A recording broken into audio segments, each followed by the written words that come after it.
Welcome to this explainer. Today, we're jumping right into a deeply human, honestly fascinating topic: veterans, ASMR, and sound therapy stories from PTSD recovery. Now, when we talk about veterans and PTSD, we almost always focus on silence, right? We focus on that profound absence of sound. We tend to think about the quiet, heavy isolation that can follow a person home. The silence after deployment. Just take a second to let the sheer weight of that statement sink in. It's this deep, jarring isolation that so many veterans experience when the high alert, chaotic environment of a combat zone is suddenly, almost instantly, replaced by the complete quiet of a civilian living room. And then you have the silence after a nightmare.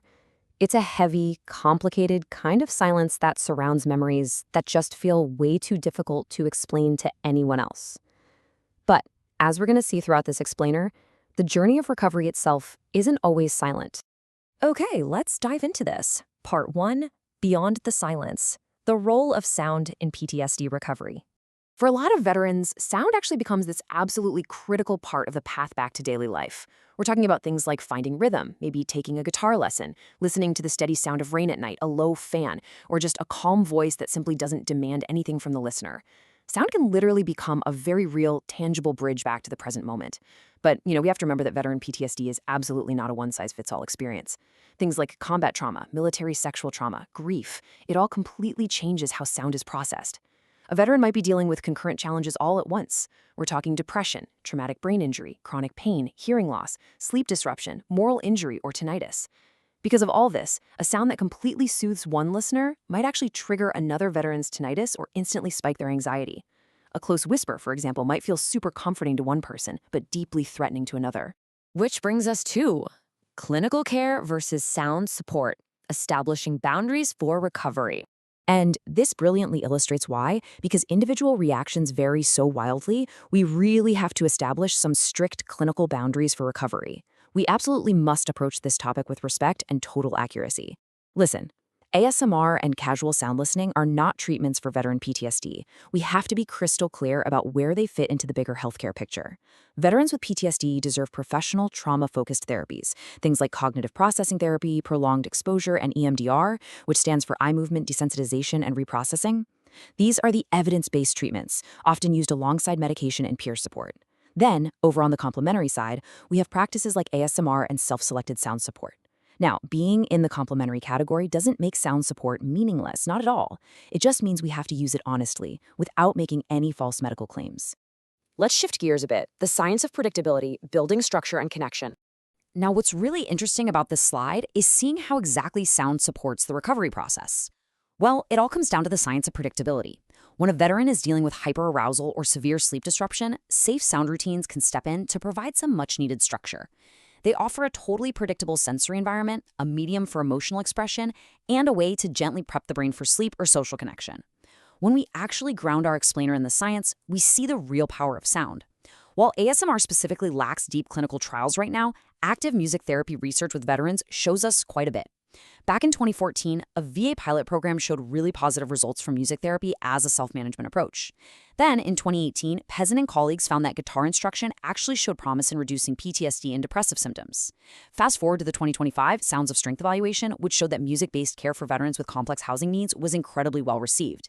Now, these aren't miracle stories, right? They are very real human stories showing that active choice and structured sound yield some seriously promising results.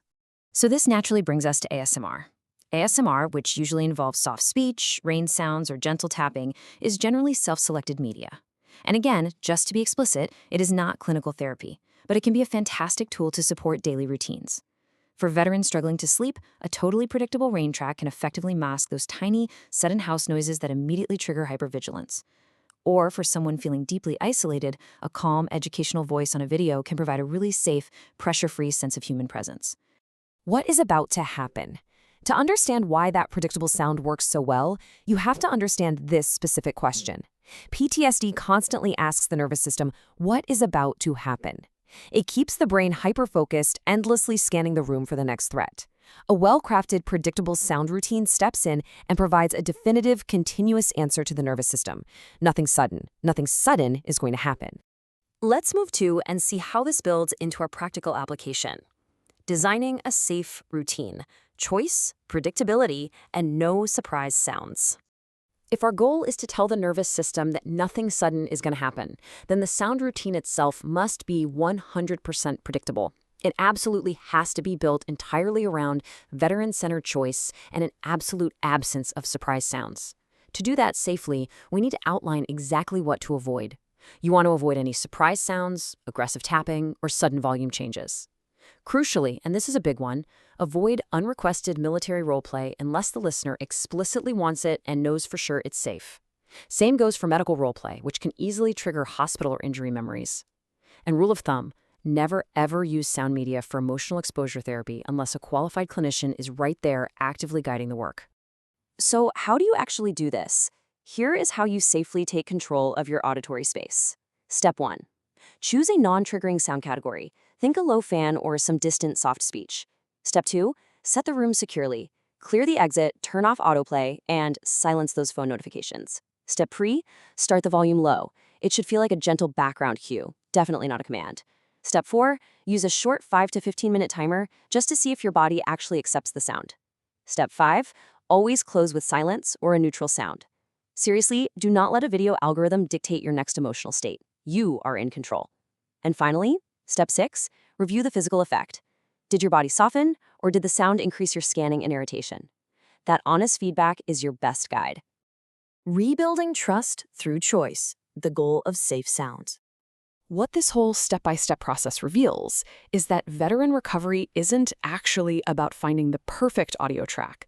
It's really about gently rebuilding trust.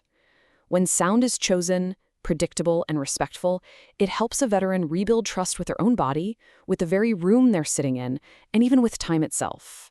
It's all about regaining control over that sensory environment. So the crucial point I want you to remember is this. The goal is not intensity. The goal is safe enough. If you are a veteran exploring ASMR or sound therapy, you do not need to chase the strongest tingles or the absolute most intense audio experience. You are entirely allowed to choose the quietest, most subtle support available. And hey, if a sound isn't helpful, that is not a failure. Actually, scratch that. It's more like it's just helpful information guiding you toward what actually makes you feel secure. Real trauma care has many doors. It involves therapy, medication, peer support, movement, music, and yeah, sometimes just silence. ASMR might just be one small door for some folks.